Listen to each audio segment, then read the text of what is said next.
If you're like me, you probably work with a lot of different tabs in Excel. And today I want to scale up my data so that it's easier to see. And I want to do that for all tabs at once. So typically when I want to scale up my data, I just go within my tab to the bottom right-hand corner where there's a little percent, and I hit that, and then I up my magnification. It works the same way in reverse if you need to make your data smaller, but I'm going to go up 200% and hit OK. And that's great. Now I can see my data much better, but it didn't work on all my other tabs. So how do I change the scaling in all of the tabs at once? Well, it's not hard to do, and I'm going to show you how. So with the first tab selected, I'm going to hold down my Shift button on my keyboard and select all of the other tabs.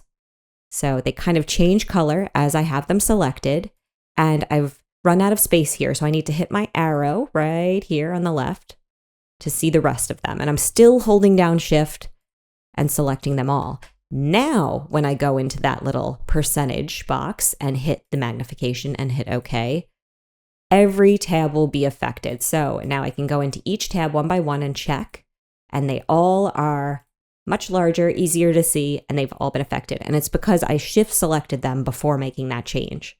And that is it. I hope that this video helped you guys. If it did, I have a whole playlist in Excel with more like this. And thank you so much for watching. If you want to support me and see what I've been working on, check out my Explainer video channel.